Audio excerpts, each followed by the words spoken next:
Welcome back to Market on Close. I'm Renita Young in for Oliver Brennick, and we're close to the closing bells right now, but let's keep this conversation going. So we'll welcome in Cooper Howard, Director and Fixed Income Strategist for the Schwab Center for Financial Research, and Jeffrey Kleintop, Chief Global Investment Strategist at Charles Schwab. Gentlemen, thank you for joining me. Cooper, let's start with you right now. We see markets have turned green right now, but trading with very little conviction today. What stands out to you in markets right now? You know, I think if we look at the fixed income market, we saw yields higher on the day. They moved up kind of across the board in terms of the Treasury yield curve. But I think what's more importantly is kind of what this market's looking for going forward. And I think that a lot of that's being dictated by what the Fed is going to do. So right now, there's two diverging views about what the Fed is going to do. There's the market's view and then what the Fed is actually telling us what they're going to do. And this is something that we've discussed, is that right now the Fed's in a hike and hold mode. So they're very much on the lines that they're going to continue to hike interest rates. We expect one more hike this cycle and then hold them at these elevated levels, whereas the market expects that there's going to be 3 to 4 rate cuts this year. So I think that could potentially be some volatility on the short end of the yield curve.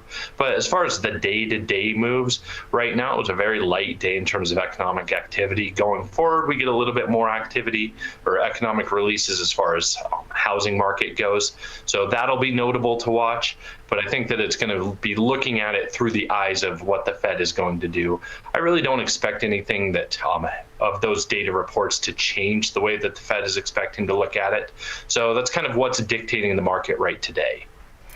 Thank you for that assessment. Jeffrey, I want to know what you feel about what's happening on the inflation front, especially this week.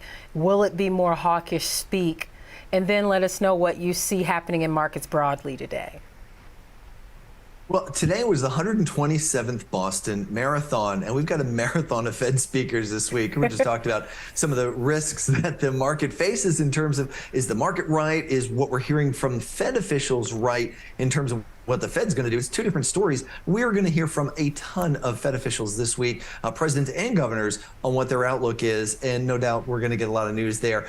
What I'm interested in is the PPI, sometimes a leading indicator of CPI, of course, consumer inflation, but producer inflation has been coming down fairly rapidly. In fact, I'd note that in countries like Norway, we just got the PPI number. It's now down over 20% on a year-over-year basis. We've gone from hyperinflation to hyperdeflation in some countries when it comes to producer prices. I'm not saying we're going to see massive deflation on consumer prices anytime soon, but there is a downward trend to these inflation numbers, volatile though they are, and that's an interesting one to watch out for. We're going to hear from a number of companies this week that might give us more insight into the near-term outlook for inflation. What are companies saying about their pricing power? I think it's firmed up just a little bit for many goods producers as their inventory levels have come down.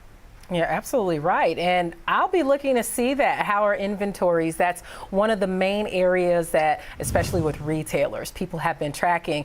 But Cooper, what are your thoughts for the upcoming Fed meeting?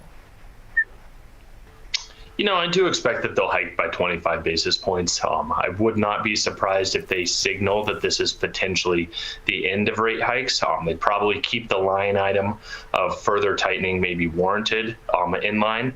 So I think that it's also important to look at what the market's going to do between now and then, because we have seen this tightening in financial conditions.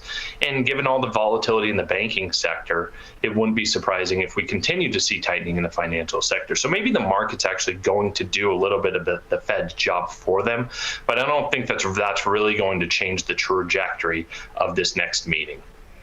Jeffrey, before we go, you made reference to this a little bit, but which specific metrics are you looking for in regional banking earnings? Is it all about the loan reserves, or what else do you have that you're tracking?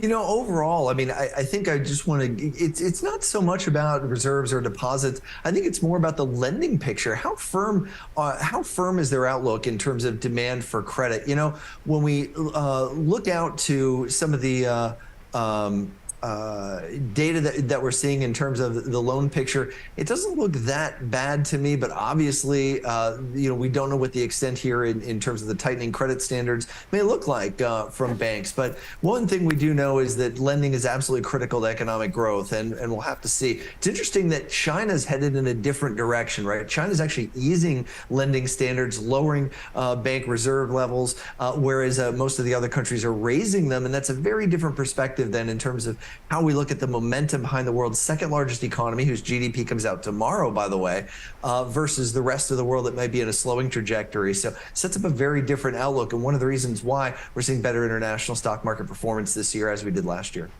Well, we'll definitely be looking at that global picture. Thank you so much, Jeffrey Kleintop, Charles Schwab, and Cooper Howard, Schwab Center for Financial Research.